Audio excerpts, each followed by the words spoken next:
Welcome to Pandey competitive coaching. Pandey competitive coaching আমি তুষার পান্ডে তোমাদের স্বাগত জানাই। দেখো, তোমাদের জন্য আজকে একটা গুরুত্বপূর্ণ ক্লাস নিয়ে এসেছি, সেটা হচ্ছে সায়েন্স চ্যাপ্টার ওয়াইজ ক্লাস। ওকে, তোমরা জানো যে এখন প্রত্যেকটা পরীক্ষায় সায়েন্স খুব ইম্পর্টেন্ট একটা পার্ট, কারণ এখন দেখো সায়েন্সের কোশ্চেন কিন্তু প্রত্যেকটা পরীক্ষায় আগের থেকে অনেক বেশি কোশ্চেন দেয়। বিশেষ করে ANM GNM very important, physical science part, তারপর বায়োলজি, তারপর রেলের পরীক্ষা। প্রত্যেকটা রেলের পরীক্ষার জন্য সায়েন্স খুবই গুরুত্বপূর্ণ। যেমন তোমাদের সামনে আরপিএফ পরীক্ষা আছে, এনটিপিসি বেরোবে, গ্রুপ ডিতে তো কোনো কথাই নেই, এগুলো তো লাগবেই। ওকে, তার মধ্যে বায়োলজি পার্টটা আমরা অনেকে মুখস্থ করি বা নিজেরা বই পড়ে বুঝতে পারি, কিন্তু ফিজিক্যাল সায়েন্স ক্লাসটা যখন আমরা করি তখন কিন্তু অনেকে প্রবলেম ফেস করি। তো এই প্রবলেম যাতে না হয় তার জন্য তোমাদের যে আমি চ্যাপ্টার ওয়াইজ ক্লাস শুরু করলাম। ওকে, এবং কিভাবে করব আমরা, এখানে প্রথমে আমরা চ্যাপ্টারের কনসেপ্টটা দেব, সেখান থেকে নিউমেরিক্যাল যে প্রবলেমগুলো থাকবে সেগুলো নিয়ে আলোচনা করব, এবং তারপর তার সেই চ্যাপ্টার থেকে এমসিকিউ কোশ্চেন কী হতে পারে সেটা নিয়ে তোমাদের সামনে আমি ক্লাস প্রোভাইড করব। তাহলে আমরা দেখো তিনটে পার্টে করব, প্রথমে কনসেপ্ট, তারপর নিউমেরিক্যাল প্রবলেম, তারপর কি সেই চ্যাপ্টারটি এমসিকিউ সলভ। ওকে, তো আশা করছি এইভাবে করলে যে তোমাদের সেই চ্যাপ্টার থেকে কোনো কোশ্চেন আটকাবে না। এবং তোমাদের একটা ভয় থাকে যে সায়েন্স মানে পার্ট নিয়ে আমাদের কোশ্চেন আটকে যায়, বা কিভাবে পড়বো, কি পড়তে হবে, এই জিনিসগুলো নিয়ে একটা বড় প্রবলেম ফেস করে স্টুডেন্টরা। তো সেই প্রবলেম যাতে না হয় সেজন্য তোমাদের সামনে এই ক্লাসগুলো আমার প্রোভাইড করা। ওকে, তোমরা ক্লাসের সঙ্গে থাকো, প্রথম থেকে শেষ পর্যন্ত ভিডিওটা দেখো, এবং যদি ভালো লাগে তাহলে লাইক করে দিও, বন্ধুদের মধ্যে শেয়ার করো, এবং কমেন্টে জানাবে যে ক্লাস কেমন লাগছে। তাহলে আজকে তোমাদের যে ক্লাসটা থাকবে সেটা হচ্ছে তাপমাত্রা বা হিট টেম্পারেচার। ওকে, এবং এই চ্যাপ্টারটা আমি প্রথম থেকে শেষ পর্যন্ত আগে কনসেপ্টটা দিচ্ছি, তোমরা ভালো করে ক্লাসটা করো, একদম শেষ পর্যন্ত করো। ওকে, তাহলে দেখবে যে খুব ভালো লাগছে। এবং এর পরপর যে পার্ট 1, পার্ট 2, পার্ট 3 করে করে আমি 3টে ক্লাস প্রোভাইড করব, তার মধ্যেই ফুল কমপ্লিট করে দেবো এমসিকিউ সহ। ওকে, তো তোমরা জানো আমাদের coaching centre Pandey competitive coaching, তোমরা সবাই জানো এটা। ওকে, এটা কোথায়? অশোকনগর, উত্তর 24 পরগনা জেলা। দেখো, অশোকনগর, উত্তর 24 পরগনা জেলা। ওকে, এর সঙ্গে আমাদের আবাসিক বা হস্টেল ব্যবস্থা রয়েছে, বোথ মেল ফিমেল। যারা আমাদের হস্টেলে থাকতে চাও বা এখানে স্পেশাল ক্লাসের অনেক ব্যবস্থা থাকে, প্রত্যেকটা সাবজেক্ট ওয়াইজ টিচার আলাদা থাকে। ওকে, প্রচুর মক টেস্ট নেওয়া হয়। তো রেল, ডাব্লিউবিসিএস, পুলিশের পরীক্ষা, সব পরীক্ষার জন্য আমরা আলাদা করে ব্যাচ করে পড়াই। তো এখানে যদি মনে হয় যে তোমাদের অফলাইন কোচিং দরকার রয়েছে, তোমরা এই নাম্বার যে দেওয়া রয়েছে 7718178338, এই নাম্বারে আমাদের অফিসিয়াল নাম্বার, এখানে যোগাযোগ করে নেবে। ওকে, আর তার সঙ্গে আমাদের অনলাইন পেইড ব্যাচও থাকে। তো যাই প্রয়োজন হোক না কেন, এই অফিসিয়াল নাম্বারে তোমরা যোগাযোগ করে নেবে, কোনো অসুবিধা নেই। আর তার সঙ্গে আমি যে ফ্রি ক্লাসগুলো তোমাদের সামনে প্রোভাইড করছি সেগুলো যদি ঠিকঠাক করে কেউ যদি দেখো, যদি মনে হয় যে না আমি সরাসরি আমাদের টাচে থাকতে পারছো না, দেন ফ্রি ক্লাসগুলো করলেও দারুণভাবে হেল্প পাবে, এটুকু আমি কথা দিচ্ছি। ওকে, ঠিক সেইভাবেই আমি করাচ্ছি, যাতে তোমাদের যে কিছু বাকি না রেখে সেইভাবে প্রোভাইড করবো। তো চলো আর কথা না বাড়িয়ে ক্লাসটা শুরু করি আমরা। তো আজকে যে চ্যাপ্টারটা হবে সেটা কি? তাপমাত্রা। ওকে, হিট অ্যান্ড টেম্পারেচার।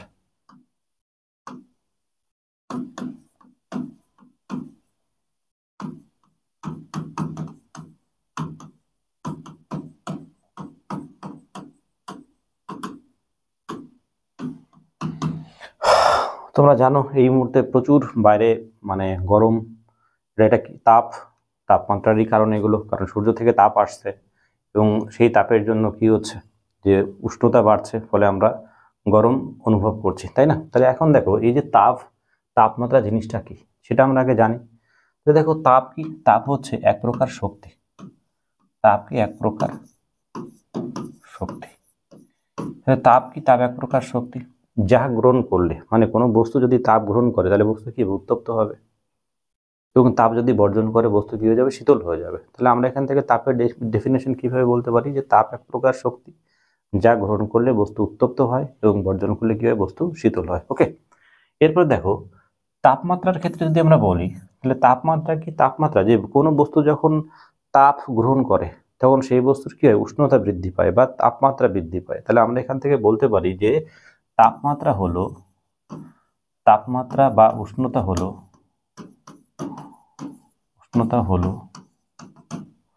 কোনো বস্তুর তাপীয় অবস্থা।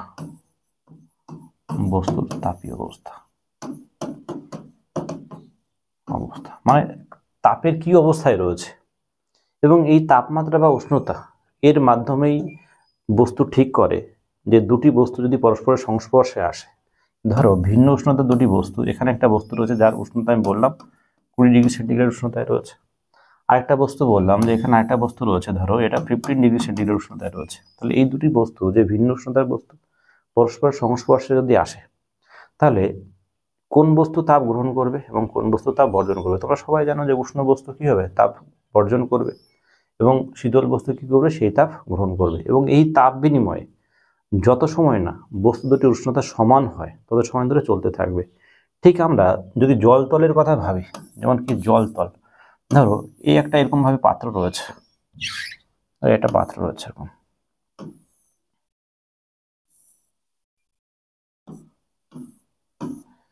একটা পাত্র রয়েছে, ধরো এখানে কোনো একটা কিছু দিয়ে এখানে একটা কর্ক দিয়ে ধরো আটকানো রয়েছে, এটা ঠিক আছে। তাহলে পাত্রের এই পর্যন্ত জল রয়েছে, এই পর্যন্ত, আর এখানে এই পর্যন্ত ধরো এই পর্যন্ত জল রেখেছি। তাহলে আমরা দেখো এখানে জল রয়েছে, এখান থেকে একদম পুরো পাইপে জল রয়েছে, আর এখানে কি এই পর্যন্ত জল রয়েছে। যখন আমরা এটাকে খুলে দেবো, এটাকে যখন আমরা ওপেন করে দেব, তখন কি হবে, তখন জল দেখো এই দিকে ফ্লো হবে, তাই না? যখন আমরা ওপেন করবো তখন কি হবে, জল এই দিকে ফ্লো হবে, এবং এই ফ্লো হয়ে হয়ে যত সময় না জলতল সমান হচ্ছে, যত সময় না জলতল সমান হচ্ছে তত সময় ধরে কি হবে, এই জল প্রবাহ চলতে থাকবে। ঠিক এখানে এই যে টোটাল যে জল, এই জলকে আমরা তাপ হিসাবে ভাবতে পারি, এবং এই জলতলের যে লেভেল, মানে জলতলের লেভেল মানে কি, কোন যে লেভেলে রয়েছে, এই জলতলের লেভেলকে আমরা উষ্ণতা হিসেবে ভাবতে পারি। যদি আমি ওটার সঙ্গে কম্পেয়ার করি, তাহলে এখান থেকে দেখো এই টোটাল জল মানে কি, টোটাল তাপ, আর জলতলের যে লেভেল সেটা মানে কি, উষ্ণতা। মানে উষ্ণতা দেখো এখান থেকে এই যে আমরা যেখানে বেশি আছে সেখান থেকে কমের দিকে যাচ্ছে, এবং দুটোর উষ্ণতা সমান না হওয়া পর্যন্ত কিন্তু এই তাপ প্রবাহ চলতে থাকছে। ওকে, তাহলে আমরা এখান থেকে মোটামুটি একটা কনসেপ্ট পেয়ে গেলাম কি, যে তাপমাত্রা কি। এবার দেখো এই যে তাপমাত্রা, এর আমাদের কি জানতে হবে, আবার ইউনিট জানতে হবে, মানে একক জানতে হবে। তোমরা জানো যে প্রত্যেকটা পরীক্ষার ক্ষেত্রে যে যে রাশিগুলোর কিন্তু একক এবং কোনটা কোন রাশি, স্কেলার না ভেক্টর, এগুলো কিন্তু আমাদের জানতে হয়, যেগুলো পরীক্ষায় ভীষণ ইম্পর্টেন্ট। ওকে, তাহলে তাপের একক কি, তাপের একক কি, ইউনিট। সিজিএস পদ্ধতিতে আমরা জানবো ক্যালোরি, তাপের একক কি, ক্যালোরি। ওকে, ক্যালোরি। আর এসআই পদ্ধতিতে কি হয়, এসআই পদ্ধতিতে জুল হয়, জুল, জুল। তাহলে সিজিএস পদ্ধতিতে তাপের একক কি, ক্যালোরি, এবং এসআই পদ্ধতিতে কি, তাপের একক জুল। ওকে, এটা আমরা খুব ইম্পর্টেন্ট, মনে রাখবো এটাকে।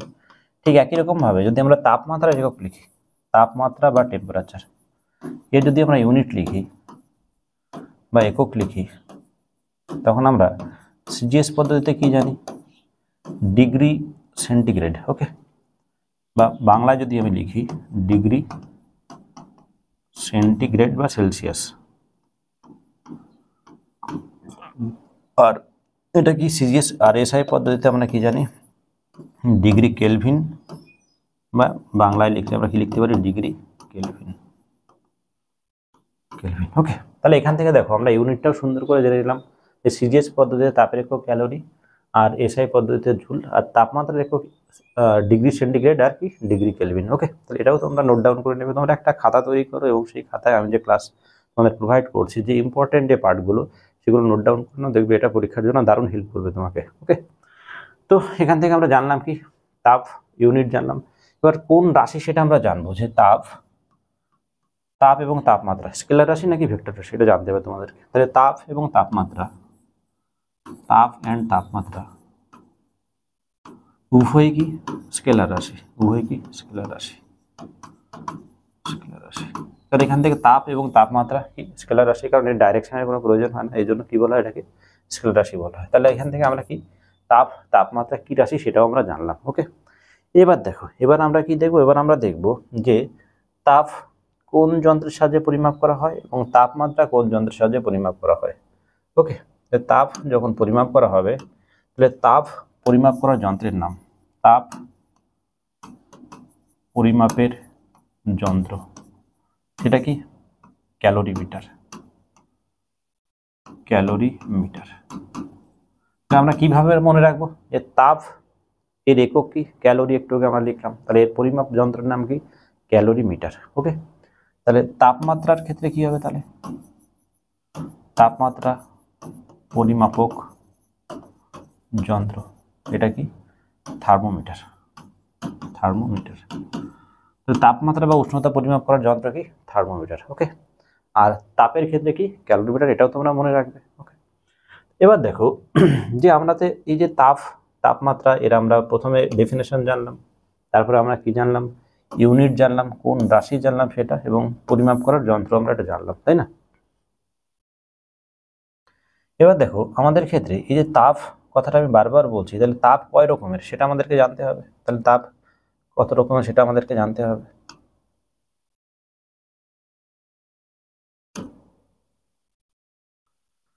দেখো তাপের ক্ষেত্রে যদি আমরা পাঠ করি তাহলে তাপ আমরা একটা বলতে পারি বোধগম্য তাপ। বোধগম্য তাপ এটা কি বলতে পারি আমরা, লীন তাপ বলতে পারি। কি লীন তাপ, লীন তাপ বা লেটেন্ট হিট। ওকে, আর এটা কি বিকীর্ণ তাপ। বিকীর্ণ তাপ, বিকীর্ণ তাপ। দেখো এই যে বোধগম্য তাপটা কি, বোধগম্য তাপ মানে আমাদের যেটা ফিল্ড হয়, যেটা আমরা অনুভব করি, সেটাই হচ্ছে বোধগম্য তাপ। যেমন তুমি যদি এখন বাইরে যাও, বাইরে তাপমাত্রা এখন প্রায় 42-43 ডিগ্রি তাপমাত্রা রয়েছে, মানে তুমি কি গরম অনুভব করছো, এই যে বোধ হওয়া তাপের জন্য, সেটা কি বোধগম্য তাপ। ওকে, তাহলে এই যে বোধগম্য তাপ এটাকে থার্মোমিটার যন্ত্রের সাহায্যে পরিমাপ করা হয়। যে বোধগম্য তাপকে আমরা কি করতে পারি, থার্মোমিটার যন্ত্রের সাহায্যে পরিমাপ করতে পারি। থার্মোমিটার যন্ত্রের সাহায্যে পরিমাপ করা যায়। ওকে, পরিমাপ করা যায় বোধগম্য তাপকে। আর এখানে দেখো এই লীন তাপ, লীন তাপ কি, লীন তাপ অ্যাকচুয়ালি দেখো লীন তাপ নিয়ে আমি পরে আরো ডিটেলস আলোচনা করবো যে লীন তাপ এখান থেকে পরীক্ষায় অঙ্কও আসে, ফিজিক্সের অঙ্ক আসে, এবং তার ইকুয়েশন বেশ সবই আমরা আলোচনা করবো। এখান থেকে জাস্ট আমি ডেফিনেশনটা একটু বলে দিচ্ছি। লীন তাপ কি, লীন তাপ হচ্ছে যে যখন কোনো বস্তুকে তাপ দেওয়া হয় তখন সেই বস্তুর কি হয়, উষ্ণতা বাড়তে থাকে। যে কোনো বস্তুকে তাপ দিলাম, বস্তুর উষ্ণতা বাড়তে থাকলো, এবং এই উষ্ণতা বাড়তে বাড়তে যে একটা সময় কি হয় যে পদার্থের অবস্থার পরিবর্তন ঘটে। তাহলে যখন পদার্থের অবস্থার পরিবর্তন ঘটে তখন কিন্তু যতই তাপ দিই তার উষ্ণতা বাড়বে না, কিন্তু ওই তাপটা কি, যে বস্তুর যখন অবস্থার পরিবর্তন হচ্ছে এবং ওই সময় যে তাপটা ব্যয়িত হচ্ছে সেই তাপটা হচ্ছে লীন তাপ। ক্লিয়ার?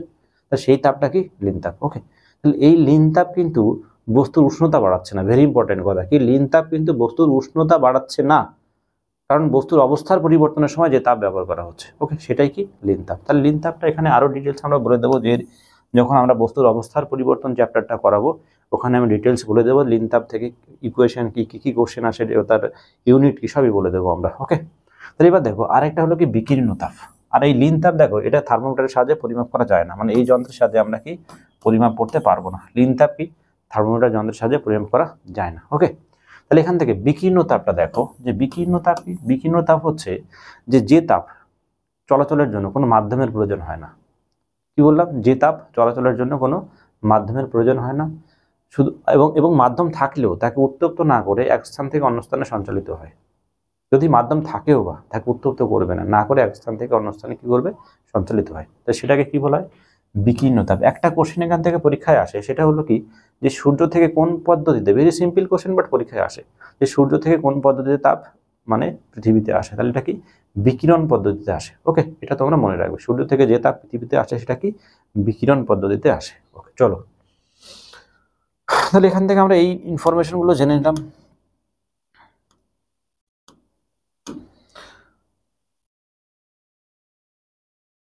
এবার দেখো আমরা যে এরপরে যে এই যে তাপমাত্রা যে বেসিক কনসেপ্টটা আমরা জানলাম, তো এরপরে আর কি কি আমাদের জানা প্রয়োজন। এরপর দেখো আমাদের রয়েছে যে কোনো বস্তুতে, যে একটু আগে আমরা পড়লাম না যে ভিন্ন উষ্ণতার দুটি বস্তু, যে ভিন্ন উষ্ণতার দুটি বস্তু, ধরো এখানে এটা 30 ডিগ্রি সেন্টিগ্রেড, এটা কত 20 ডিগ্রি সেন্টিগ্রেড। এই যে ভিন্ন উষ্ণতার দুটি বস্তু পরস্পরের সংস্পর্শে যখন আসবে, তাহলে একটা বস্তু তাপ গ্রহণ করবে আর একটা বস্তু তাপ বর্জন করবে, আমরা আগেই জানলাম এটা। এই যে গৃহীত বা বর্জিত তাপ, তাহলে এই জিনিসগুলো কোন কোন বিষয়ের উপর নির্ভর করে, যে তাপের গ্রহণ বা বর্জন এটা কোন কোন বিষয়ের উপর নির্ভর করে। তাহলে এখান থেকে দেখো তাপের যে গ্রহণ বা বর্জন, তাহলে এই এইচ ফর কি হিট, এইচ ফর আমরা হিট লিখতে পারি, মানে তাপ লিখতে পারি। তাহলে H equal to M S T. তাহলে এম এস আর টিটা কি আমরা এটা বলবো এখান থেকে। তো এখান থেকে আমরা যে ইকুয়েশনটা লিখলাম, তাহলে এইচ মানে কি তাপ, তাপ, এম মানে কি বস্তুর ভর, আর এস মানে কি বস্তুর উপাদানের আপেক্ষিক তাপ, ওকে। আর টি মানে কি, টি মানে হচ্ছে উষ্ণতার পার্থক্য, টি মানে কি উষ্ণতার, টি মানে এখানে সময় নয়, উষ্ণতার পার্থক্য। Very important equation. এখানে আমি কি বললাম যে গৃহীত বা বর্জিত তাপ, যে তাপ গ্রহণ হচ্ছে এখান থেকে তাপ যাচ্ছে এ গ্রহণ করছে, এই যে গৃহীত বা বর্জিত তাপ, এই গৃহীত বা বর্জিত তাপ তার ইকুয়েশন কি H equal to M S T. M মানে কি বস্তুর ভর বললাম, এস উপাদানের আপেক্ষিক তাপ, আর টি হচ্ছে উষ্ণতার পার্থক্য। দেখো এখান থেকে এই ইকুয়েশনটাকে যদি আমরা একটু চেঞ্জ করি, মানে সেম ইকুয়েশন বাট এখানে জাস্ট রাশিগুলো লেফট রাইটে আমরা ঘোরাবো, ওকে। তাহলে এখান থেকে আমরা এস ইকুয়াল টু কি লিখতে পারি, এস ইকুয়াল টু আমরা লিখতে পারি এইচ বাই কি এমটি, কি লিখতে পারি এইচ বাই এমটি লিখতে পারি, তাই না, এইচ বাই এমটি লিখতে পারি। তো এসকে আমরা কি বলেছি, দেখো এসকে কিন্তু আমরা বলেছি যে বস্তুর উপাদানের আপেক্ষিক তাপ বলেছি, বস্তুর কি উপাদানের আপেক্ষিক তাপ বলেছি, ওকে। তাহলে এস মানে কি, এস মানে বস্তুর উপাদানের আপেক্ষিক তাপ। তাহলে দেখো এটা খুবই ইম্পর্টেন্ট যে আপেক্ষিক তাপ, তার ডেফিনেশন, তার ইউনিট এবং তার ইকুয়েশনটা ভেরি ইম্পর্টেন্ট কিন্তু এখানে। তাহলে এখানে দেখো আপেক্ষিক তাপের যদি আমরা ইউনিট লিখি, তাহলে আগে ডেফিনেশনটা বলি আমি, তারপরে ইউনিটটা লিখবো। তাহলে আপেক্ষিক তাপ ইকুয়াল টু এইচ বাই কি এমটি, এইচ বাই কি এমটি। তাহলে এই যে নিচে যখন ভাগ আকারে যে রাশিগুলো থাকবে সেটা সবসময় ডেফিনেশন লেখার সময় আমরা একক ভর, একক উষ্ণতা এই কথাগুলো উল্লেখ করবো আমরা, ওকে। তাহলে এখান থেকে আমরা বলতে পারি যে একক ভরের, কি বলতে পারি যে একক ভরের কোনো বস্তুর উষ্ণতা, তাহলে ডেফিনেশনটা যদি আমরা লিখি যে একক, খুব এটা ডেফিনেশন থেকে কিন্তু পরীক্ষায় প্রশ্ন আসে, এই জন্য এটাকে আমি লিখে দিচ্ছি যে একক ভরের কোনো বস্তুর উষ্ণতা। তাহলে একক ভরে বস্তুর উষ্ণতা কি, এখানে 1 ডিগ্রি সেন্টিগ্রেড, তাহলে 1 ডিগ্রি সেন্টিগ্রেড বৃদ্ধি করতে করতে যে পরিমাণ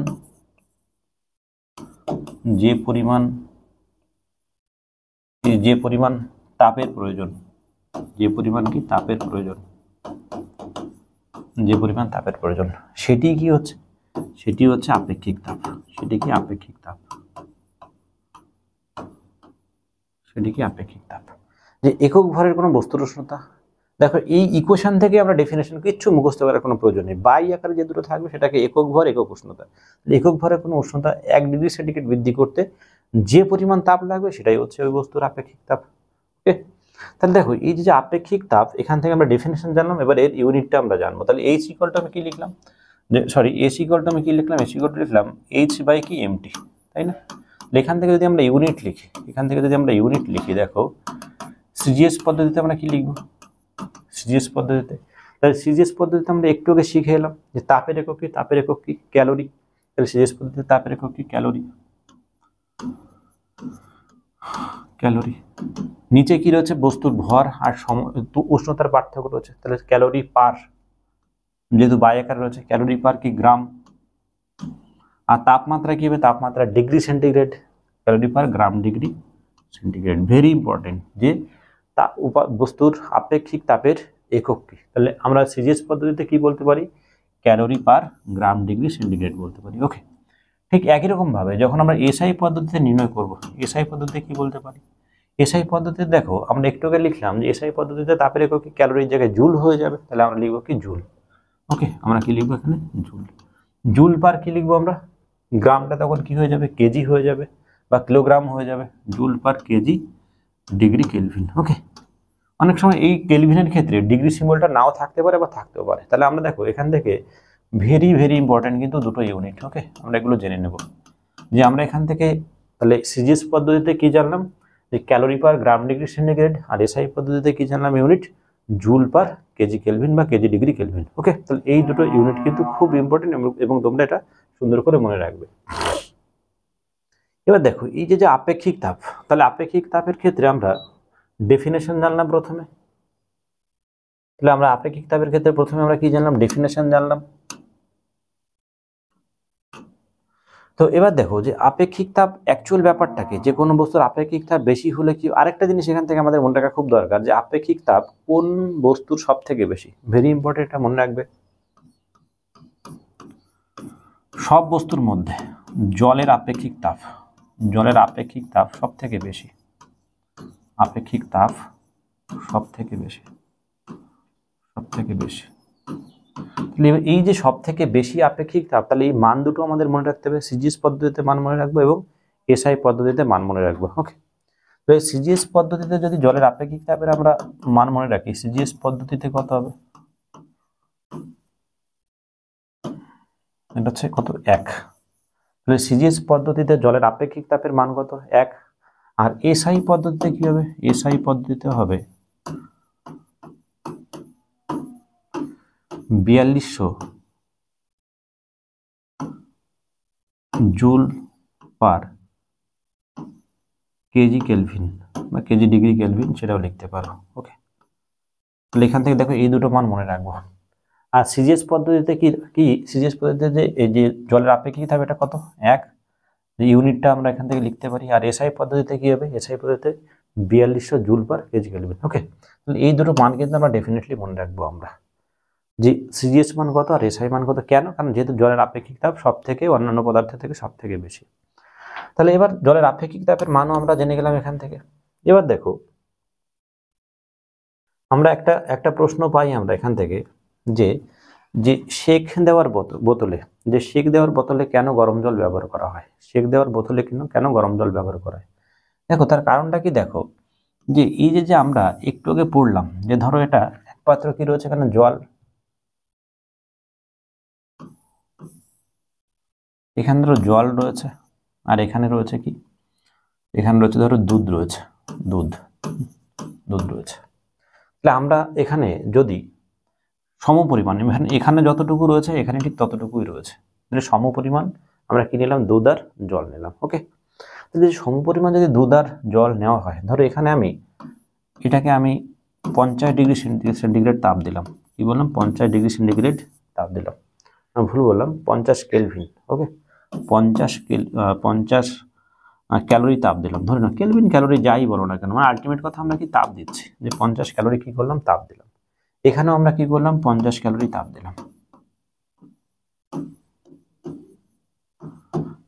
দিলাম, দেখো দুটো বস্তুর আয়তন সমান, সমপরিমাণ তাপ দিলাম। তাহলে এই যে জলের আপেক্ষিক তাপ বেশি, আমরা একটু আগে জানলাম জলের আপেক্ষিক তাপ বেশি, আপেক্ষিক তাপ বেশি। এই যে বস্তুর আপেক্ষিক তাপ বেশি, সেই বস্তুর তাপ ধারণ ক্ষমতাও বেশি, সেই বস্তুর তাপ ধারণ ক্ষমতাও বেশি, তাহলে ভালো করে বোঝো এখান থেকে, যে বস্তুর আপেক্ষিক তাপ বেশি হবে সেই বস্তুর তাপ ধারণ ক্ষমতা বেশি হবে। মানে একই উষ্ণতা বৃদ্ধি করতে সেই বস্তুকে বেশি পরিমাণ তাপ দিতে হবে। মানে কি বললাম আমি, যে একই উষ্ণতা বৃদ্ধি করতে যার আপেক্ষিক তাপ বেশি, আয়তন যদি সমান হয়, তাহলে সেই ক্ষেত্রে বেশি তাপ দেওয়ার প্রয়োজন হবে। তাহলে আমরা এখান থেকে দিলাম 50 ক্যালোরি তাপ, এখানে দিলাম আমরা 50 ক্যালোরি তাপ দিলাম। তাহলে তুমি দেখো এখানেও জলের আয়তনও যতটুকু, দুধের আয়তন ততটুকু। তাহলে এখানে আমি সাপোজ আমি ধরে নিলাম এখানে যদি তাপমাত্রা 40 ডিগ্রি সেন্টিগ্রেড উষ্ণতা হয়, তাহলে এখানে কিন্তু তখন এই 40 থেকে বেশি হবে, মানে আমি এখানে ধরলাম 45 ডিগ্রি সেন্টিগ্রেড উষ্ণতা বাড়লো। ওকে, মানে উষ্ণতা হলো কেন কি, দেখো এই যে এর ক্ষেত্রে যে, কারণ এই যার আপেক্ষিক তাপ বেশি, জলের আপেক্ষিক তাপ বেশি, মানে কি ও বেশি তাপ গ্রহণ করতে পারবে, মানে একই উষ্ণতা বাড়ানোর জন্য ওর ক্ষেত্রে তাপ বেশি প্রয়োজন হবে।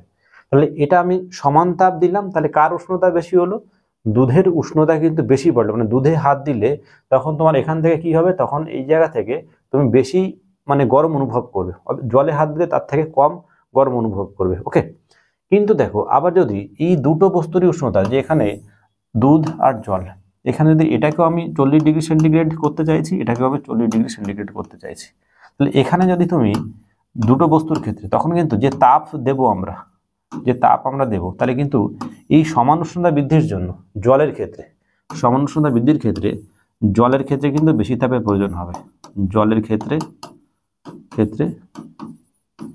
বেশি তাপের প্রয়োজন হবে, ওকে। কেন? কারণ জলের আপেক্ষিক তাপ বেশি এবং জলের তাপ ধারণ ক্ষমতা বেশি। এই জন্য একই উষ্ণতা বৃদ্ধির জন্য আমরা কি বলতে পারি যে জলে বেশি পরিমাণ তাপ দিতে হবে। এই কারণে দেখো, যখন ও বেশি পরিমাণ তাপ নেবে তখন সেই তাপটা ছাড়তেও তো বেশি সময় লাগবে, তাই না? যে তাপ যখন বর্জন করবে, বেশি জিনিস রয়েছে, তাকে সেটা কি শেষ হতে বেশি সময় লাগবে। তোমার কাছে বেশি জিনিস থাকা মানে কি, যে অন্যের থেকে বেশি থাকা মানে সেটা শেষ হতেও বেশি সময় লাগবে। দ্যাট মিনস এই জন্য আমরা বলতে পারি কি, যে সেক দেওয়ার বোতলে, কারণ আমাদের ওখানে উদ্দেশ্য কি, যে ওই জিনিসটাকে গরম রাখা এবং সেক দেওয়া, এবং সেই জন্য সেক দেওয়ার বোতলে বা ব্যাগ বলতে পারো, সেখানে কি গরম জল ব্যবহার করা হয়। কেন? বেশি সময় ধরে সেটাকে কাজে লাগাতে পারবে। ওকে, এই প্রশ্নটাও আছে, কিন্তু তার কারণটা কিন্তু তোমাকে জানতে হবে যে সেক দেওয়ার বোতলে আমরা গরম জল ব্যবহার করি কেন করি, কারণ জলের আপেক্ষিক তাপ বেশি। এক কথায় সেটাই উত্তর করে দেবে।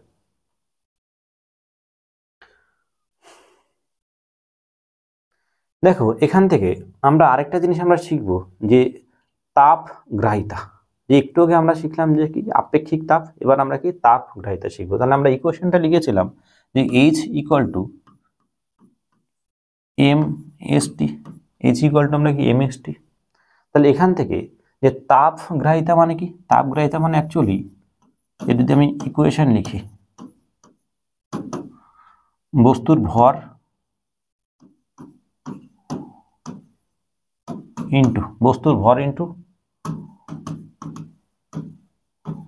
উষ্ণতার পার্থক্য। কি বললাম? বস্তুর ভর ইন্টু কি উষ্ণতার পার্থক্য। ওকে, যে তাপ, ভুল বললাম, সরি, বস্তুর ভর ইন্টু আপেক্ষিক তাপ, বস্তুর ভর ইন্টু আপেক্ষিক তাপ। এখান থেকে দেখো যে তাপ গ্রাহিতা মানে কি, বস্তুর ভর ইন্টু কি আপেক্ষিক তাপ, মানে ওই বস্তুর যে আপেক্ষিক তাপ সেটা। তাপ গ্রাহিতা অ্যাকচুয়ালি ব্যাপারটা কি, তাপ গ্রাহিতা মানে গ্রাহিতা। দেখো একটা নামের থেকে আমরা বুঝতে পারছি তাপ গ্রাহিতা মানে কোন বস্তুর তাপ গ্রহণ করার ক্ষমতা। তাহলে এখান থেকে আমরা একটুকে জানলাম যে জলের তাপ গ্রহণ করার ক্ষমতা বেশি, ঠিক জলের আপেক্ষিক তাপ যেমন বেশি, ঠিক জলের তাপ গ্রাহিতাও বেশি, কারণ ওর তাপ ধারণ ক্ষমতা সব থেকে বেশি হয়। ওকে, তাহলে এখান থেকে এই যে তাপ গ্রাহিতা মানে আমরা কি বললাম, বস্তুর ভর ইন্টু আপেক্ষিক তাপ। তাহলে এটাকে বস্তুর ভর ইন্টু আপেক্ষিক তাপ আমরা এটা বলতে পারি এম ইন্টু এস। এটাকে আমরা কি বলতে পারি, এম ইন্টু এস বলতে পারি। তাহলে এই ইকুয়েশন থেকে যদি আমি লিখি, তাহলে M S that is equal to আমরা বলতে পারি এইচ বাই টি বলতে পারি, কারণ এই টি এই পাশে এসে কি হয়ে গেল, ভাগ হয়ে গেল। তাহলে এম এস ইকুয়াল টু কি বলতে পারি, এইচ বাই টি, যেটা এম এস মানে কি তাপগ্রাহিতা, আমরা একটু আগেই দেখলাম আমরা। এবার আমরা ইউনিট লিখব। তাহলে ইউনিট কি বা একক, সিজিএস পদ্ধতিতে দেখো, কারণ ইকুয়েশন থেকে যখন তুমি ইউনিট লেখা শিখবে তখন কিন্তু তোমার আর মুখস্থ করতে হবে না, কারণ ইকুয়েশন তোমাকে জানতে হবে এবং তার উপর বেস করে তুমি ইউনিট লিখবে, কারণ এত মুখস্থ রাখা সম্ভব না এই কারণে। ওকে, তাহলে এখান থেকে দেখো যে সিজিএস পদ্ধতি, তাহলে সিজিএস পদ্ধতিতে কি, যে আমরা এখান থেকে ইকুয়েশন দেখলাম, এখানে কি তাপের একক কি, একটু আগে আমরা জানলাম ক্যালোরি, কারণ তাপের একক কি ক্যালোরি, আর নিচে কি রয়েছে উষ্ণতার পার্থক্য টি মানে কি ডিগ্রি সেন্টিগ্রেড। আমরা কি বলতে পারছি, দেখো খুব ইম্পর্টেন্ট যে তাপগ্রাহিতার একক, ভেরি ইম্পর্টেন্ট। যেমন আপেক্ষিক তাপের একক যেমন ইম্পর্টেন্ট, তাপগ্রাহিতার এককও ভেরি ইম্পর্টেন্ট। তাহলে তাপগ্রাহিতা মানে কি ক্যালোরি পার ডিগ্রি সেন্টিগ্রেড। ওকে, সিজিএস পদ্ধতিতে। আর এসআই পদ্ধতিতে কি হয়ে যাবে, এসআই পদ্ধতিতে হবে, দেখো ক্যালোরির জায়গায় তখন জুল হয়ে যাবে, জুল পার ডিগ্রি কেলভিন। ওকে, জুল পার ডিগ্রি কেলভিন। তাহলে আমরা এখান থেকে তাপগ্রাহিতার এককও মনে রাখবো। তাহলে তাপগ্রাহিতা সম্পর্কে আরেকবার আমি একটু তোমাদেরকে বলছি। তাহলে তাপগ্রাহিতা কি, তাপগ্রাহিতা হচ্ছে কোনো বস্তু তাপ গ্রহণ করার ক্ষমতা। তাহলে তাপ গ্রহণ করার ক্ষমতা জলের যেহেতু আপেক্ষিক তাপ বেশি, তাহলে জলের তাপগ্রাহিতাও বেশি হবে। তাহলে তাপগ্রাহিতা ইকুয়াল টু আমরা কি বলতে পারি, বস্তুর ভর ইন্টু আপেক্ষিক তাপ বলতে পারি। এবার যেহেতু আমরা ইকুয়েশন একটু আগে আমরা শিখলাম যে এইচ ইকুয়াল টু আমরা এমএসটি জানি, এই ইকুয়েশনটা কিন্তু ভীষণই ইম্পর্টেন্ট। ওকে, যে এইচ ইকুয়াল টু কি, এইচ ইকুয়াল টু এমএসটি, এটা কিন্তু খুব ইম্পর্টেন্ট। এখান থেকে আমরা এমএস ইকুয়াল টু আমরা কি বলতে পারি, এইচ বাই টি, যেটা আমরা এই যে এইচ বাই টি লিখলাম। এখান থেকে দেখো আমরা সিএস আর এসআই ইউনিটও আমরা লিখে নিলাম এখান থেকে চট করে। তাহলে তাপগ্রাহিতা সম্পর্কে এইটুকু জানলেই হবে, এবং এর সঙ্গে আমরা এটাও জানবো যে জলের আপেক্ষিক তাপ যেমন বেশি, ঠিক জলের তাপগ্রাহিতাও বেশি হয়। ওকে, এবার দেখো আমরা আরেকটা ভাষা আমরা জানবো এখান থেকে, যে জল সম বলে আরেকটা ভাষা রয়েছে, জল সম। ওকে, তাহলে জল সম জিনিসটাকে আগে তোমাদের একটু বুঝিয়ে দিই আমি।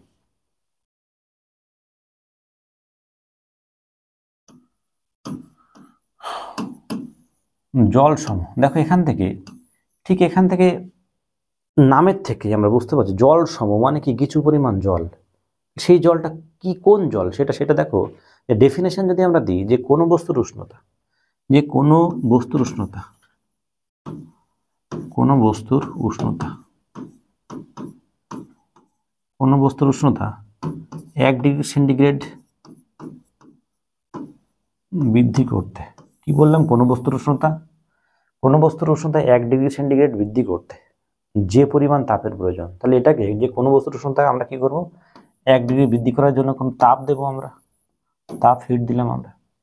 যে কোনো বস্তুর উষ্ণতা 1 ডিগ্রি সেন্টিগ্রেড বৃদ্ধি করতে যে পরিমাণ তাপের প্রয়োজন, তাহলে এখান থেকে ধরো এখানে একটা যে তাপ লাগছে, এখান থেকে যে পরিমাণ তাপ লাগছে, সেই তাপ দিয়ে যত গ্রাম জল, মানে এখানে আমরা জল ধরলাম, এখানে যে যত গ্রাম জলের উষ্ণতা 1 ডিগ্রি করা যাবে, 1 ডিগ্রি বৃদ্ধি করা যাবে,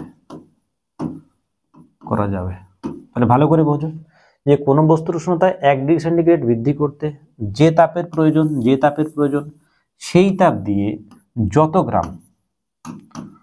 যত গ্রাম জলের উষ্ণতা 1 ডিগ্রি সেন্টিগ্রেড বৃদ্ধি করা যাবে, সেই তত গ্রাম বা তত জলকে, যত পরিমাণ জল, এখানে গ্রাম ঠিক বলা চলে না, এখানে গ্রাম যেহেতু 1 ডিগ্রি বলেছি গ্রামই বলা চলে, যে কোনো বস্তুর উষ্ণতা 1 ডিগ্রি সেন্টিগ্রেড বৃদ্ধি করতে যে পরিমাণ তাপের প্রয়োজন, সেই পরিমাণ তাপ দিয়ে যত পরিমাণ জলের উষ্ণতা বা যত গ্রাম জলের উষ্ণতা 1 ডিগ্রি বৃদ্ধি করা যাবে, সেটি হচ্ছে ওই বস্তুর জল সম। তাহলে এখানে ডেফিনেশন পরীক্ষায় আসবে না, বাট অনেক সময় জেনে রাখা ভালো যদি কনসেপ্ট বেসড কোশ্চেন দেয়। তো এখান থেকে আমরা মেইন মনে রাখবো কি, জল সমের ইউনিট মনে রাখবো, আমরা কি মনে রাখবো, ইউনিট। তাহলে ইউনিট দেখো, এই যে জল সম মানে কি, তাহলে কিছু পরিমাণ জল, জল সম মানে কি, কিছু পরিমাণ জল। তাহলে কিছু পরিমাণ জল মানে জলের যে পরিমাণ, তাহলে এখান থেকে আমরা কি বলতে পারি, সিজিএস পদ্ধতিতে একক কি হবে, গ্রাম হবে, আর এসআই পদ্ধতিতে কি হবে, কেজি বা কিলোগ্রাম হবে। তাহলে এই দুটো আমরা সুন্দর করে মনে রাখবো। অনেক সময় ডাইরেক্টলি আমরা এরকম সোজা কোশ্চেন দেয়, বাট উত্তর করতে পারি না, কেন, কারণ এই জল সম কি, যদি সেই জিনিসটা যদি বুঝতে না পারি অনেক সময় আমাদের গুলিয়ে যায়। তাহলে এখান থেকে জল সম মানে কিছু পরিমাণ জল। তাহলে যদি আমরা ডেফিনেশন বলি যে কোনো বস্তুর উষ্ণতা 1 ডিগ্রি বৃদ্ধি করতে যে পরিমাণ তাপের প্রয়োজন, সেই পরিমাণ তাপ দিয়ে যত গ্রাম জলের উষ্ণতা আমরা 1 ডিগ্রি বৃদ্ধি করতে পারবো, সেটাই হচ্ছে ওই বস্তুর জল সম। তাহলে এখানে এই যে জল সম, তাহলে জল সমর এর ইউনিট আমরা সিজিএস পদ্ধতিতে কি দেখলাম, গ্রাম, আর এসআই পদ্ধতিতে কি দেখলাম, কেজি দেখলাম। ওকে, তাহলে এখান থেকে আমরা জল সম ব্যাপারটাও জেনে নিলাম।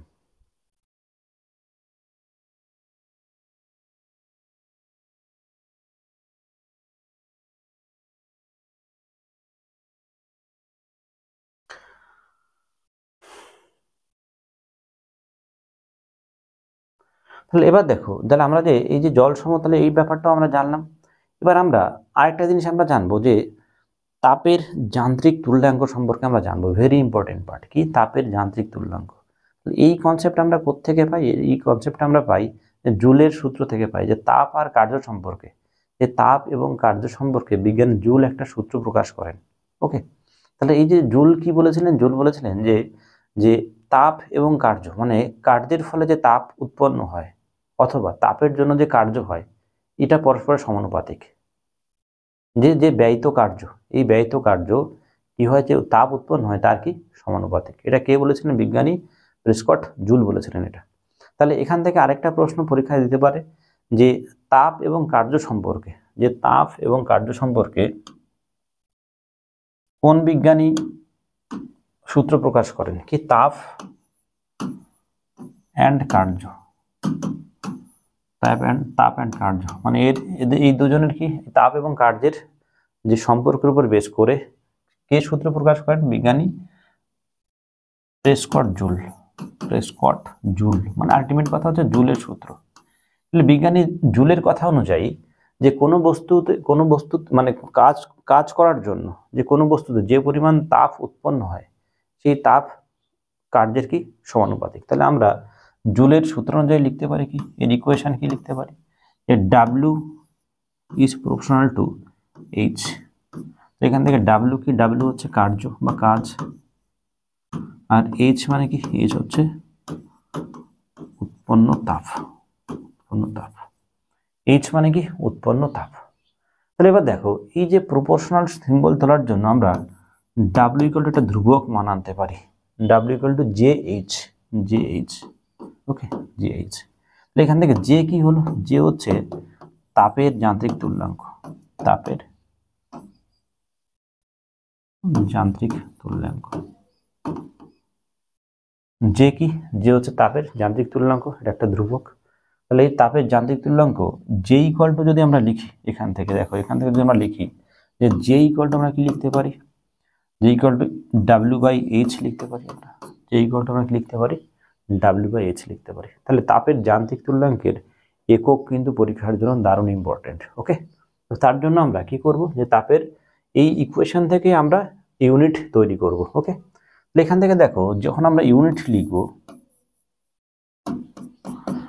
তাহলে এটা কি রয়েছে কার্য, এটা কি রয়েছে তাপ। তাহলে আমরা অলরেডি কিন্তু কার্য এবং তাপের একক কিন্তু আমরা জানি। তাহলে সিজিএস পদ্ধতিতে যদি আমরা লিখি, সিজিএস পদ্ধতিতে যদি আমরা লিখি, তাহলে কার্যের একক কি, কার্যের একক আমরা কি জানি, জুল জানি, সরি আর্ক জানি। সিজিএস পদ্ধতিতে কি জানি, আর্ক।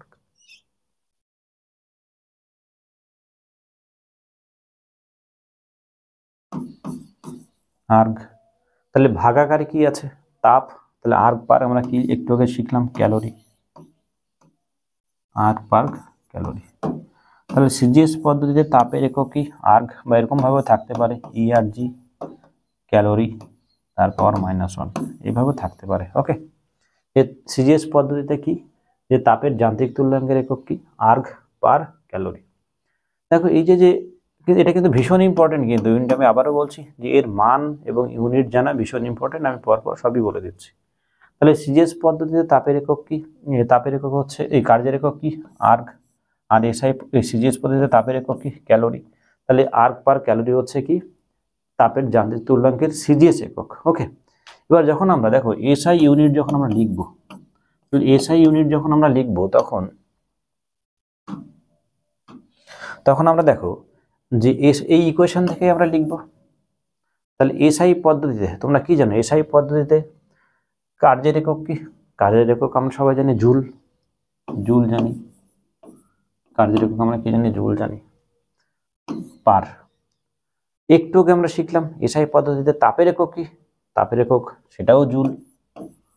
তাহলে জুল বাই জুল মানে কি, এটা কেটে যাচ্ছে না, জুল বাই জুল কেটে যাচ্ছে। দ্যাট মিনস কি, যে এসআই পদ্ধতিতে ভেরি ইম্পর্টেন্ট কিন্তু, এসআই পদ্ধতিতে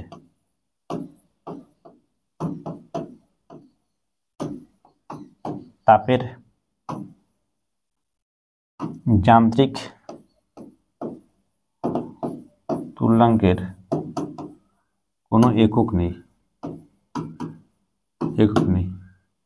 অর্থাৎ এই পদ্ধতিতে মানে কি, এসআই পদ্ধতিতে যে সমান সমান কত 1, মানে যদি তোমাকে প্রশ্ন করা হয় যে এসআই পদ্ধতিতে তাপের যান্ত্রিক তুল্যাঙ্কের একক কি, তাপের যান্ত্রিক তুল্যাঙ্কের কোনো একক নেই। আর যদি বলা হয় মান কত, তাহলে মান কত হবে, 1 হবে। ওকে, তাহলে এসআই পদ্ধতিতে, এবার সিজিএস পদ্ধতিতেও আমরা মানটা জেনে নেব। তাহলে সিজিএস পদ্ধতিতে জে এর মান, তাহলে J equal two 4.2 into 10⁻7 erg, 10⁻7 erg পার ক্যালোরি। দেখো এই মানটা আমরা কি লিখলাম, যে সিজিএস পদ্ধতিতে তাপের যান্ত্রিক তুল্যাঙ্কের মান 4.2 ইন্টু 10⁻7 আর্গ পার ক্যালোরি। ওকে, 4.2 ইন্টু 10⁻7 আর্গ পার ক্যালোরি।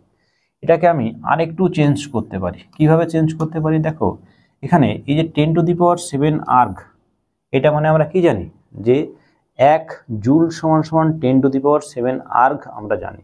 তো এটাকে যদি আমরা এই যে 10⁻7 আর্গের জায়গায় আমরা 1 জুল লিখতে পারি, মানে জুল লিখে দিতে পারি, তাহলে এটা মানে এরকম ভাবে লেখা যায় যে 4.2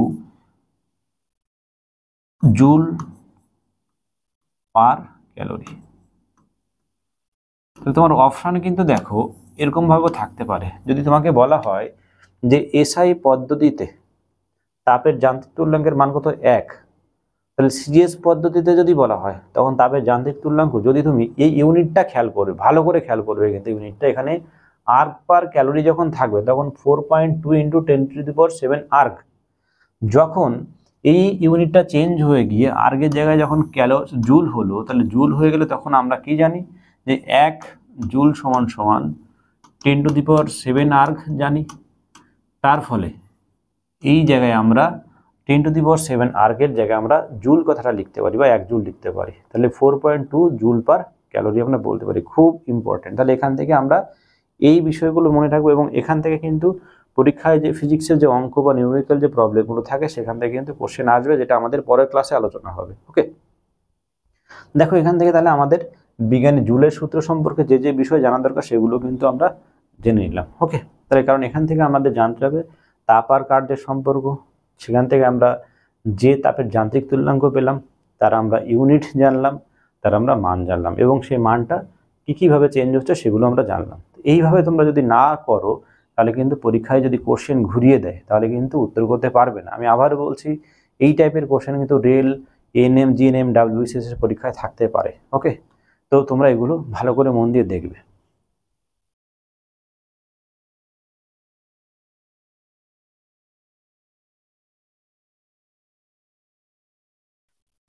এবার দেখো আমাদের যে এই তাপমাত্রা চ্যাপ্টারে আরেকটা যে আমরা অনেক সময় একটা যে ইয়েটা পাই যে ক্যালোরিমিতির মূলনীতি কি, যে ক্যালোরিমিতির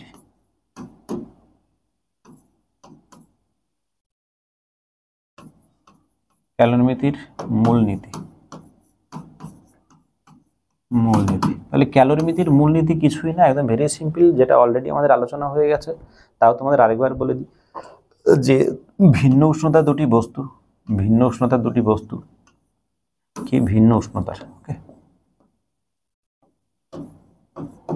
ধর এটা 50°C, এটা 27°C, যে ভিন্ন উষ্ণতার দুটি বস্তু পরস্পরের সংস্পর্শে এলে উষ্ণ বস্তু তাপ বর্জন করবে এবং শীতল বস্তু সেই তাপ কি করবে, গ্রহণ করবে, এবং এই তাপ বিনিময় যত সময় না বস্তু দুটির উষ্ণতা সমান হবে তত সময় ধরে চলতে থাকবে। এই যে যে তাপ বিনিময়, তাহলে এই তাপ বিনিময় কী হবে, যত সময় ধরে উষ্ণতা সমান হবে তত সময় ধরে চলতে থাকবে।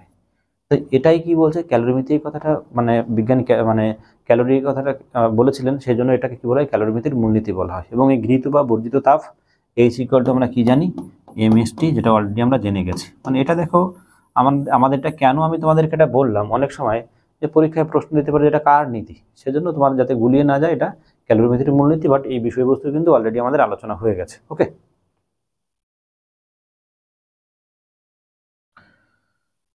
এবার দেখো আমাদের আরেকটা জিনিস থাকে, সেটা হচ্ছে এই চ্যাপ্টারে যে থার্মোমিটার সম্পর্কে আমাদের কিছু পার্ট জানতে হয়, যে থার্মোমিটার। ওকে,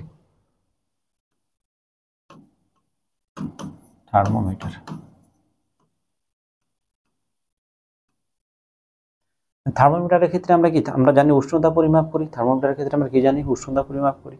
তাহলে এই থার্মোমিটারের ক্ষেত্রে যে একটা কোশ্চেন হয় যে পারদ, এই ডাক্তারি থার্মোমিটারে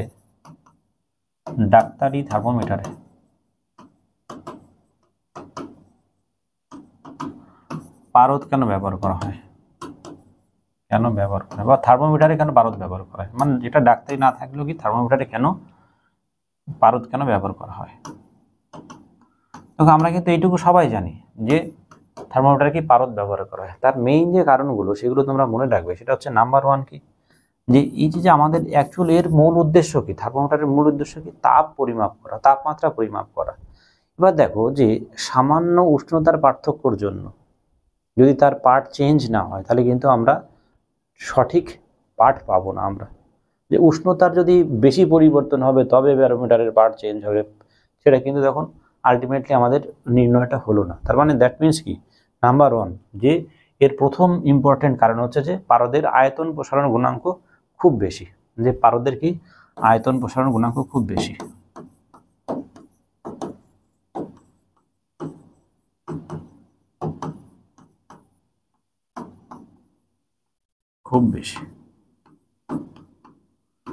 তাহলে এই যে পারদের যেহেতু আয়তন প্রসারণ গুণাঙ্ক খুব বেশি, তো এর ফলে কি হয় যে সামান্য উষ্ণতার পার্থক্যের জন্য ওর কি প্রসার ঘটে এবং তার ফলে আমরা সেই পারটা খুব সহজভাবে পাই। ওকে, তাহলে এটা ভেরি ইম্পর্টেন্ট যে কেন থার্মোমিটারে পারদ ব্যবহার করা এটা।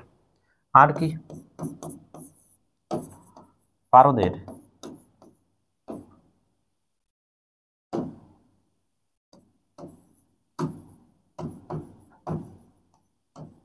তাপগ্রাহিতা কি হয়, কম হয়।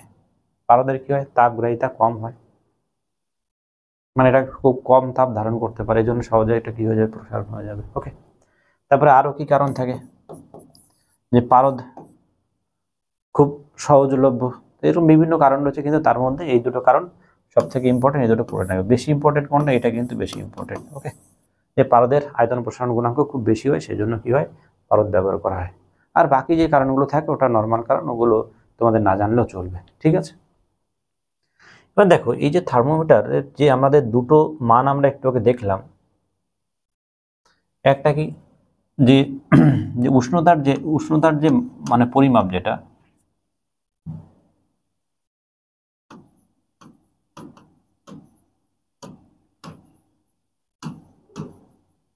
পরিমাপ আমরা কিসে করলাম, একটা সেন্টিগ্রেড স্কেলে করলাম, সেন্টিগ্রেড বা সেলসিয়াস একই ব্যাপার, সেন্টিগ্রেড বা সেলসিয়াস স্কেলে করলাম। আর একটা কি কেলভিন স্কেলে করলাম, তাই না, কেলভিন স্কেলে করলাম। ওকে, তাহলে এই সেন্টিগ্রেড আর কেলভিন স্কেলের মধ্যে একটা রিলেশন দেওয়া আছে, কি সেটা যদি আমরা যখন আমরা যে সেন্টিগ্রেড স্কেলের পার্ট, যখন আমরা সেন্টিগ্রেড স্কেলের পার্ট 0 ডিগ্রি সেন্টিগ্রেড পাবো, তখন সেই মান কেলভিন স্কেলে গিয়ে কত হয়, সেই মান কেলভিন স্কেলে গিয়ে হয় 273 কেলভিন, 273 কেলভিন।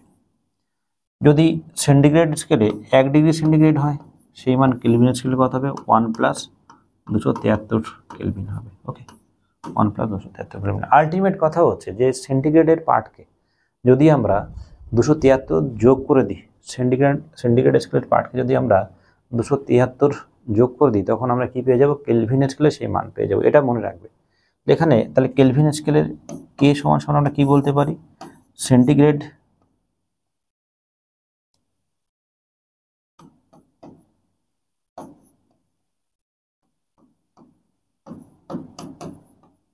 স্কেলের পার্ট প্লাস 273। ওকে, তাহলে এটা আমরা বলতে পারি। এখান থেকে একটা প্রশ্ন হয় যে পরম শূন্য উষ্ণতার মান, যেটা গ্যাসের চ্যাপ্টার রয়েছে, যে পরম শূন্য উষ্ণতার মান যে -273 ডিগ্রি সেন্টিগ্রেড আমরা জানি, অনেক সময় আমাদের এই যে -273টা আমরা ওটাকে আমাদের মানে মনে ইনবিল্ড হয়ে যায় ওটা। তো সেক্ষেত্রে আমাদের সঙ্গে এটাও একটু জেনে রাখতে হবে, তাহলে কেলভিন স্কেলে মানটা কত। কেন, কারণ অনেক সময় তাড়াহুড়োর মধ্যে আমরা ভুল করে ফেলি। তাহলে পরম শূন্য উষ্ণতার মান কি বললাম, যে পরম শূন্য উষ্ণতার মান, যে পরম শূন্য উষ্ণতার মান সেন্টিগ্রেডে কি হবে, -273 ডিগ্রি সেন্টিগ্রেড তোমরা জানো। আর কেলভিন স্কেলে কি হবে, 0 কেলভিন হবে। কেন, কারণ এর সঙ্গে যখন আমরা 273 যোগ করে দেবো, তখন -273 আর প্লাস 273 ইকুয়াল টু কি হয়ে যাবে, 0 হয়ে যাবে। তাহলে এটা মনে রাখবে যে কেলভিন স্কেলে পরম শূন্য উষ্ণতার মান কত, 0 কেলভিন। ওকে, দুটোই মনে রাখবে তোমরা। তাহলে আরেকটা পার্ট আমরা কি জানবো এখান থেকে, আরেকটা পার্ট আমরা জানবো যে সেন্টিগ্রেড এবং ফারেনহাইট স্কেলের মধ্যে সম্পর্ক, সেন্টিগ্রেড আর কি ফারেনহাইট স্কেলের মধ্যে সম্পর্ক।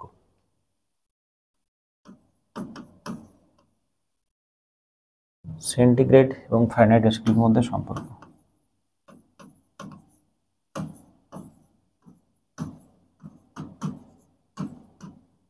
ফারেনহাইট স্কেলের সম্পর্ক।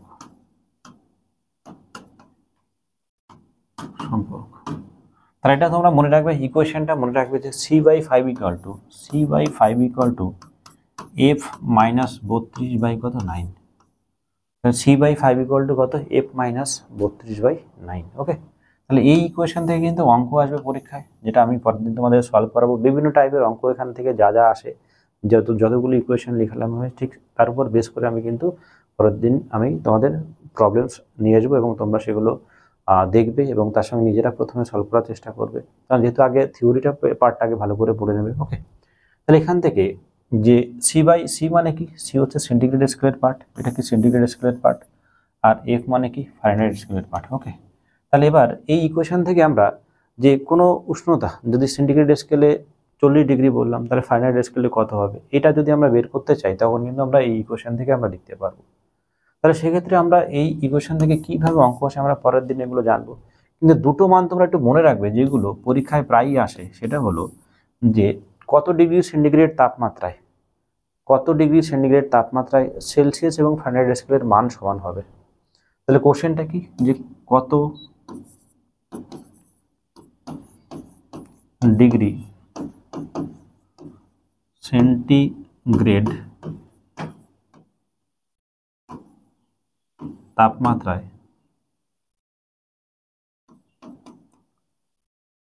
সেলসিয়াস অ্যান্ড ফারেনহাইট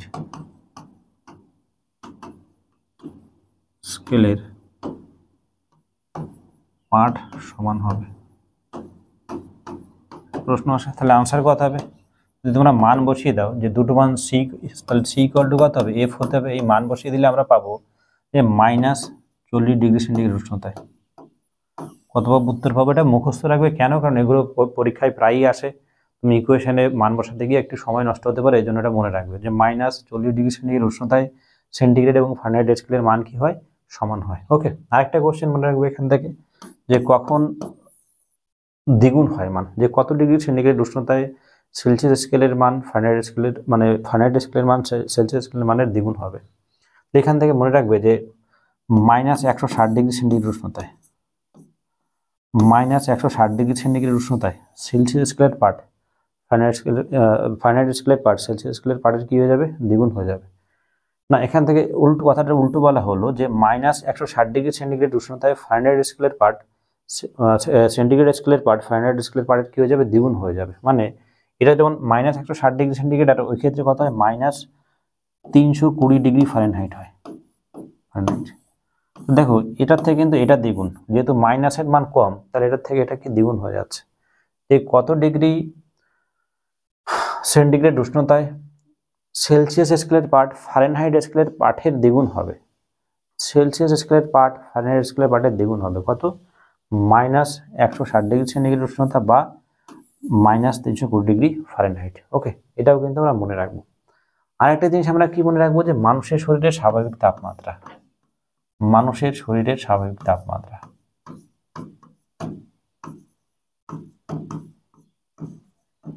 শরীরের স্বাভাবিক তাপমাত্রা,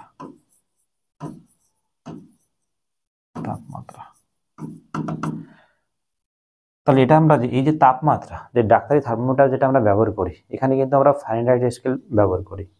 এটা আমরা কি ব্যবহার করি, ফারেনহাইট স্কেল ব্যবহার করি এই ডাক্তারি থার্মোমিটারের ক্ষেত্রে। ওকে, তাহলে এখানে যে 98.4 ডিগ্রি ফারেনহাইট, এটা মনে রাখবে যে মানুষের শরীরে যে স্বাভাবিক তাপমাত্রা কত, মানুষের শরীরের স্বাভাবিক তাপমাত্রা কত, 98.4 ডিগ্রি ফারেনহাইট। ওকে, 98.4 ডিগ্রি ফারেনহাইট, এটা মনে রাখবে স্বাভাবিক তাপমাত্রা। কিন্তু এটাকে যদি আমরা সেন্টিগ্রেডে কনভার্ট করি, সেই মানটা কি হয়, সেই মানটা হয় প্রায়, এটা হয় 36.9 ডিগ্রি সেন্টিগ্রেড, মানে আলটিমেট কথা প্রায় হচ্ছে 37 ডিগ্রি সেন্টিগ্রেডের মতো প্রায়। ওকে, তাহলে এখান থেকে 36.9ও থাকতে পারে, আবার 37 ডিগ্রি সেন্টিগ্রেডও থাকতে পারে। তাহলে এখান থেকে তোমরা কি শিখলে, যে স্বাভাবিক তাপমাত্রা, যেহেতু আমরা ডাক্তারি থার্মোমিটারটা আমরা জানি ফারেনহাইট স্কেলে পরিমাপ করা হয়, তার পার্ট কত, 98.4 ডিগ্রি ফারেনহাইট মানুষের শরীরের স্বাভাবিক তাপমাত্রা। এর থেকে যদি তাপমাত্রা বেড়ে যায় তখন আমরা বলি কি জ্বর এসছে আমাদের, তাই না? কারণ বডি গরম হয়ে যায় তখন।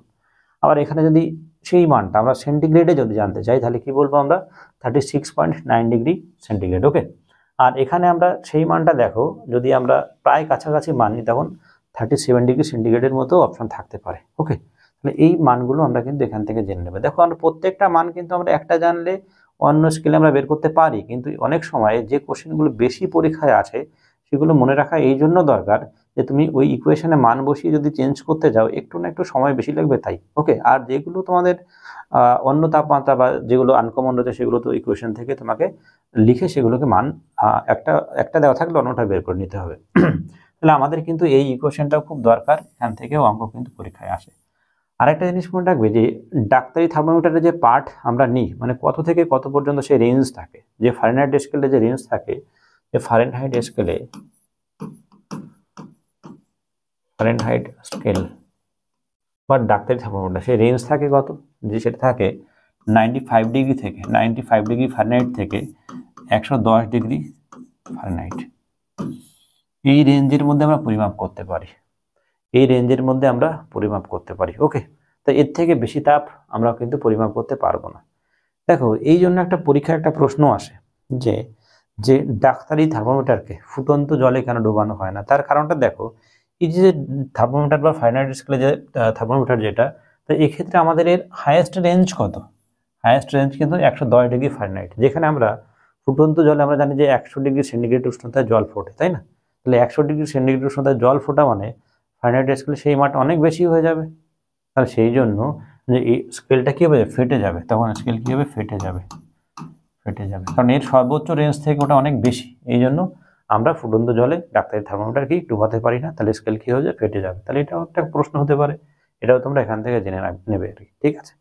তো তোমাদের দেখো এই যে যে আরেকটা জিনিস সেখান থেকে আরেকটা ভাষা দুটো একটু জেনে নিও, সেটা হচ্ছে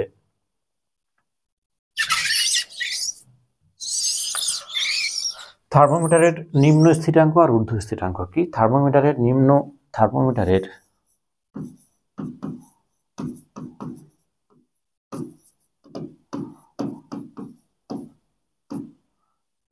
স্থিরাঙ্ক কি বললাম, নিম্ন স্থিরাঙ্ক। এটা যদি আমরা যে সেন্টিগ্রেডে দেখি, তখন এই যে তাপমাত্রার যে পরিমাপের জন্য যতগুলো দাগ কাটা থাকে, মোট এখানে 0 থেকে মানে মোট 100টা দাগ কাটা থাকে, ঠিক আছে? এটা কি সেন্টিগ্রেড স্কেলের ক্ষেত্রে, তখন সেন্টিগ্রেড স্কেলের ক্ষেত্রে নিম্ন স্থিরাঙ্ক কত হয়, 0 হয়, আর ঊর্ধ্বটা কত হয়, 100 ডিগ্রি হয়। যে থার্মোমিটারের ক্ষেত্রে যদি আমরা সেন্টিগ্রেড স্কেলে দেখি, তখন কি হয়, যে নিম্ন স্থিরাঙ্কের মান কত, 0 ডিগ্রি সেন্টিগ্রেড, আর ঊর্ধ্ব কত, 100 ডিগ্রি সেন্টিগ্রেড। আর ফারেনহাইট স্কেলে দেখলে তখন আমরা কি, নিম্নটা হচ্ছে 12, নিম্নটা 12 বলছি কেন, সরি, 32 ডিগ্রি ফারেনহাইট, আর ঊর্ধ্বটা কত হবে, ঊর্ধ্ব স্থিরাঙ্ক হবে 212 ডিগ্রি ফারেনহাইট। ওকে, তাহলে এখান থেকে আমরা কি মনে রাখবো, যে সেন্টিগ্রেড স্কেলে যে নিম্ন স্থিরাঙ্কের মান কত, সেন্টিগ্রেড স্কেলে নিম্ন স্থিরাঙ্কের মান কত, সেটা কত, 0 ডিগ্রি সেন্টিগ্রেড। আর ঊর্ধ্ব স্থিরাঙ্কের মান কত, 100 ডিগ্রি সেন্টিগ্রেড, মানে মাঝখানে সমান 100টা দাগ কাটা থাকে। ওকে, আর আরেকটা কি দেখবো আমরা, যে আরেকটা দেখবো আমরা ফারেনহাইট স্কেলে নিম্ন স্থিরাঙ্কের মান কত, 32 ডিগ্রি ফারেনহাইট, আর ঊর্ধ্বটা কত, ঊর্ধ্বটা হচ্ছে এখানে 212 ডিগ্রি ফারেনহাইট, মানে এদের মধ্যে মোট 180 ঘর থাকে, মোট 180 ঘর থাকে। তো এখান থেকেই আমরা কি করি, ওই C/5 = F - 32/9 ওই ইকুয়েশনটা আমরা তৈরি করি। ওকে, দেখো তাপমাত্রা সম্পর্কে যে পার্টগুলো আমাদের জানা প্রয়োজন সেগুলো আমি অলরেডি তোমাদের বলে দিয়েছি এবং খুব সুন্দর করে বুঝিয়ে দিয়েছি। যারা ক্লাস প্রথম থেকে শেষ পর্যন্ত দেখেছো আশা করি ভালো লেগেছে। যদি ভালো লাগে তাহলে তোমরা কমেন্টে জানিও যে তাহলে এরকম ক্লাস আমি আরও প্রোভাইড করবো। ওকে, তো আমাদের চ্যাপ্টার ওয়াইজ ক্লাস থাকবে। প্রথমে আমি কনসেপ্ট দেবো, তারপর তার নিউমেরিক্যাল যে প্রবলেমগুলো সেগুলো সলভ করাবো। তো এবং এই চ্যাপ্টারের যে এমসিকিউ কী টাইপের এমসিকিউ কোশ্চেন হতে পারে, কারণ আমি যেভাবে তোমাদের ফাইনালি কনক্লুশন দেবো তার বাইরে আশা করছি তোমাদের পরীক্ষায় কোশ্চেন আসবে না, তোমরা নিশ্চিন্তে থাকতে পারো। ওকে, তো সেটাকে আমরা এইভাবে যদি সলভ করতে পারি, রেলের মতো পরীক্ষা, যত পরীক্ষা রেলের গ্রুপ ডি বলো, আরপিএফ বলো, এনটিপিসি বলো, সব ক্লিয়ার হবে। এদিক থেকে সায়েন্সের পার্ট এএনএম জিএনএম সুন্দর করে উঠে যাবে, ডাব্লিউবিসিএস এর মেইনস পর্যন্ত কমপ্লিট হয়ে যাবে। এবং থিওরি পার্টটা তোমাদের কিন্তু নট অনলি শুধুমাত্র এই পরীক্ষাগুলো, থিওরি আর আরেকটা পরীক্ষা গুরুত্বপূর্ণ ভূমিকা নেবে, সেটা হচ্ছে মিসলিনিয়াসে কিন্তু সায়েন্স অনেক থাকে এবং ফিজিক্স কেমিস্ট্রি সবই থাকে, সেগুলো আমি পরপর তোমাদের প্রোভাইড করবো। ওকে, আর থিওরি পার্টটা আমি যেগুলো করালাম এখান থেকে কিন্তু তোমাদের নট অনলি এই পরীক্ষাগুলো, এর সঙ্গে তোমাদের যে ওয়েস্ট বেঙ্গল পুলিশ পিএসসি যে পরীক্ষাগুলো কন্ডাক্ট করে, সিজিএল বলো, তারপর আদার্স যে পরীক্ষাগুলো রয়েছে, এগুলো কিন্তু ডেফিনেটলি থিওরি পার্টটা দরকার। আর এর সঙ্গে আরও অ্যাড করতে হবে আমাদের কি, যে বাকি যে এনএম জিএনএম বা রেল যা ডাব্লিউবিসিএস, তার সঙ্গে আমাদের নিউমেরিক্যাল এবং যে প্রবলেমগুলো আমাদের সলভ করতে হবে। আর এরপরে যে এমসিকিউ ক্লাসগুলো আমি নিয়ে আসবো এই চ্যাপ্টারের উপর বেস করে, সেগুলো কিন্তু ডেফিনেটলি তোমরা ক্লাসের সঙ্গে থাকবে, তাই কিন্তু তোমাদের একদম কমপ্লিট তৈরি হতে পারবে তোমরা। ওকে, তো চলো আজকের ক্লাসটা আমি এই পর্যন্তই শেষ করলাম। তোমাদের ক্লাস ভালো লাগলে কমেন্টে জানিও, এবং আরও কেমনভাবে তোমাদের ক্লাস প্রয়োজন তোমরা সেটা বললে আমি সেইভাবেও চেষ্টা করবো ভিডিও আনার জন্য। ওকে, আমি আরেকবার বলছি, আমাদের কোচিং পান্ডে কম্পিটিটিভ কোচিং। যদি তোমাদের মনে হয় যে আমাদের অফলাইন ব্যাচের সঙ্গে বা অনলাইন পেইড ব্যাচের সঙ্গে সংযুক্ত হতে চাও, তাহলে যে হেল্পলাইন নাম্বার প্রথমে দেওয়া ছিল সেই নাম্বারে তোমরা যোগাযোগ করে নেবে। সাবজেক্টের সব আলাদা টিচার, আমি তোমাদের তুষার স্যার ম্যাথ এবং সায়েন্স পার্টটা করাই, এবং বাকি সাবজেক্টের জন্য অন্য সব টিচার থাকে। ওকে, এবং অল মেটেরিয়ালস আমরা সেন্টার থেকে প্রোভাইড করি। হস্টেলে যারা থাকে তার জন্য এক্সট্রা ক্লাসের ব্যবস্থা থাকে, পেইড ব্যাচে ক্লাস থাকে। তোমরা চাইলে যদি মনে হয় যে তোমরা যোগাযোগ করবে তাহলে করতে পারো। আর আমি যে ফ্রি ক্লাস যেগুলো আমি প্রোভাইড করছি সেগুলো কিন্তু তোমরা এখান থেকে দেখলে, যারা আসতে পারবে না, অনেকের প্রবলেম থাকতেই পারে সেটা, তো যারা আসতে পারবে না এই ক্লাসগুলো দেখো, এগুলো দেখলে তোমাদের কিন্তু অনেক হেল্প হবে, আমি একটু তোমাদেরকে অ্যাসিওর করতে পারি। ওকে, চলো আজকে এই পর্যন্তই থাকলো, নেক্সট ক্লাসে আবার দেখা হবে।